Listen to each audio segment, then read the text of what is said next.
I told them get you down.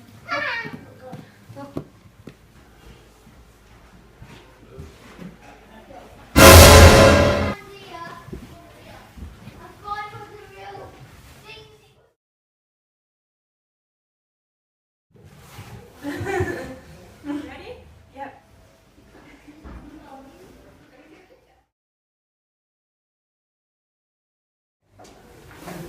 Level 3!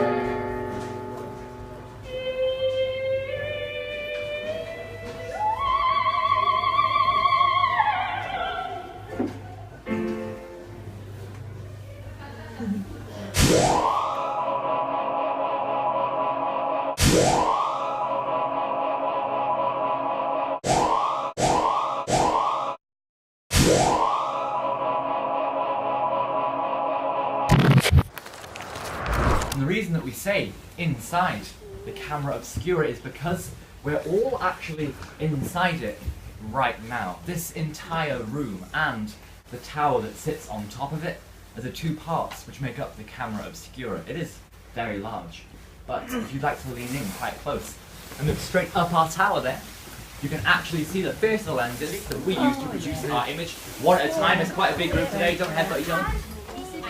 Might be a bit far from the top level there, you've got that bar in the way. You can have a quick look on the way out if you like, okay? Now that lens is there just like in an ordinary camera. It's there to sharpen our image, to focus it, and make it as clear as possible when it's being projected down onto this. It's a very, very expensive, very delicate. It's high definition, touchscreen, top of the line. Sorry, I can't ever do it without laughing. It's a wooden table. It is just a piece of wood, but we have painted that wood white, and that's to get as much colour into our picture as possible. Now, just before I start the show, there is a very important question that I do need to ask everybody in the room, so bear with me here, okay? Are any of you guys afraid of the dark? Just while your eyes adjust to the dark, I'm going to talk about this section of the castle just here. It's called the Royal Apartments, and it's the main attraction inside Edinburgh Castle because that's where the kings and the queens used to live. Today though, this tower just here is where we keep the Scottish Crown jewels. Ooh, where's the enthusiasm? Well, don't worry, it's not the crown jewels we're interested in. Technically, it's not even Edinburgh Castle itself. It's actually the flagpole on top of the tower there, or more accurately, what's at the top of the flagpole. Can anybody see what's up there? It's a flag. It's not a trick question, guys, don't worry. There are no trick questions in the talk. It is a flag, but can anybody see what that flag is doing? Blowing in the wind. It's waving in the wind. It's moving. And that motion proves to you that what you're looking at isn't a picture. No one seems very impressed by that. The camera was first built back in 1853, and back then, pictures were rare. Let alone pictures in colour, like this one, and let alone pictures in colour that could move.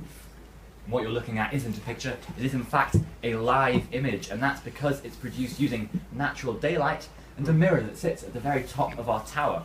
And if I move us down to the castle esplanade, that's the hill just outside, we can spy on all the tourists heading to and from Edinburgh Castle. And there is a little trick we can play here at the Camera Obscura with a piece of card, just like this one. If I reach down onto that table, I can find some of these tourists and just pick them up like that. and I'll gently put them back down. Gently. I have to be gentle because this is my job, and more importantly, all of those people know where to find me afterwards. I will give you guys a chance to play that game for yourselves towards the end of the tour though, and if you like, you can be a little bit meaner about it. You can give them a quick shake. Try and be a little bit nice though, because that will be you on the way home. Okay, calm. Now, just before we start properly, I will explain something for the people at the back of the room there. You guys might notice that right now, Edinburgh Castle looks upside down, yeah? Well, don't worry, it's not like that outside. It's just the mirror on top of the tower. It's flipped our image on its head. But as I turn the camera around the city, the image on the table here also rotates. It moves around this way. So you will all be able to see the right way up at some point during the tour, okay? So we'll start now by moving off to the south of the city. You can see there's a little bit of clouds moving in across the south here, kind of reducing visibility just a little bit, which I feel like a weatherman. I'm not sure what it is. Luckily, our first stop on the tour is always nice and easy to see, even though we've got a little bit of glare from the sun just now. It's this long grey building sitting in amongst the trees just here. It's always, as I said, nice and easy to see because it's got these bands of yellow on the side. That building is the Greyfriars Church, and it sits inside the Greyfriars Churchyard.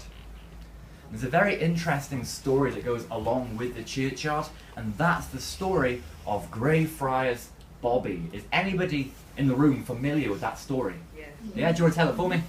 No, I thought not. Well, for those of you who don't know, Greyfriars Bobby, or Bobby, was just a little dog. He was a Skye Terrier. They're about this big. It's a very small and adorable breed of dog. But unfortunately, the story is a sad one. Bobby's master died, and he was buried inside the churchyard there. But Bobby was an incredibly loyal dog, so much so that after his master died and was buried, Bobby sat on his grave day and night for 13 years. It's a very long time, especially for such a small dog. But there is a final chapter in the story of Greyfriars Bobby, because the minister in the churchyard at the time, he actually employed Bobby as a rat catcher, and that was so city officials couldn't take the dog and put him down, because after his master died, Bobby was essentially just a stray. But because he had a job with the church, that means that Bobby had citizenship in the city of Edinburgh, which a lot of people didn't have at the time. And most importantly, because he had citizenship, that means that Bobby, that little dog, is a very long street, and we use it to split our picture straight down the centre. Here we go. Do you all recognise this street? Yeah? Have you all walked up this street today? Yeah. This side of the room, yeah. You guys, did you fly here? This is the Royal Mile. It's a street you pretty much have to walk up to get to the Camera Obscura. But Royal Mile aside for just a second, I'm sure you've all heard that Scotland, and Edinburgh in particular, is quite famous for its hills, yeah? Well, I'll show you why by popping one just into the centre of the Royal Mile there. We're going to let cars and people go over that. We've got a few buses as well. And while they do, I'll explain a little bit about the Royal Mile itself. It's called Royal for a very simple reason, and that's just that it connects two royal residences in the city of Edinburgh. At the very top is Edinburgh Castle. That's where we started our tour not too long ago. And all the way at the bottom, past these bends in the street, does anybody know what's down there? Holyrood House. It's the Queen's Palace, and her place of residence when she's in the city. Now, that's the really simple reason for the street being called Royal. Who wants to look very, very clever and tell everybody else why it's called a mile? Because it's a mile? Ah, you did the thing. Sorry, it is a trap that everybody falls into, and I was lying earlier. There are trick questions in the tour. That was the only one though, so you can relax now. Because even though it's called a mile, it was first measured when Scotland was independent of England, and back then we were using a unit of measurement which was called the Old Scottish Mile. And even though we called it a mile, by today's standards it actually measures 1 mile and 1/8, or 1.125 miles. And it's the same with the street here. It's 1 mile and 1/8 from Castle at the top to Palace all the way at the bottom. We did keep the name the Royal Mile, but that's just because the Royal 1.125 miles wasn't quite as catchy. So we'll fire off. It's a bright white building on the corner of the street just there, and that marks the beginning of Princes Street. And Princes Street is one of the most famous and iconic main streets in any capital city, anywhere in the entire world. And that's not just because it's so close to the Royal Mile and the royal family, and it's not me being biased as a proud Scotsman either, because I'm actually Welsh. It's because it's one of the only main streets in any capital city, anywhere in the world, that's only got buildings along one side of it. I'm sure you've all noticed if you've been for a walk along Princes Street, and you can actually see on our camera just now, we've got buildings on one side of the road, and on the other we've got these trees and grasses. Those are the Princes Street Gardens, or, as they were originally known, the Nor Loch, or the North Lake. Because where the Princes Street Gardens sit today, originally, there was a lake. It was a freshwater lake, and it was the main source of drinking water for the city of Edinburgh. But that lake existed back in the 1500s, and back in the 1500s, there was no running water. That meant there was no sewage system. That meant there were no toilets. At the time, about 650,000 people were all living cramped into the space of the Royal Mile, and every single one of them owned a bucket. Guess why? Yeah, they would fill these buckets up throughout the course of the day with all of their waste products, and at about 10 o'clock every evening, they would throw the contents of those buckets out of their windows and onto the streets below. In some places, it reached over 3 feet thick. So it's a good job Edinburgh gets so much rain, right? Yeah, wrong. Because that meant that when it rained, it would wash all of that waste up off the streets, move it down the hills, and let it settle inside the lake. And that made the water, the drinking water, absolutely filthy. That lake was the main cause of disease and plague in Edinburgh in the 15 and 1600s. Now we're going to pass the rest of Princes Street with Edinburgh's new town sitting just behind it there. We're going to come all the way back up towards Edinburgh Castle. That's the full 360 degrees around the city. But we will just dip briefly back onto the castle esplanades, and I'm going to hand out a few pieces of cards, so that if you would like a go at picking up some of the cards or tourists on the table.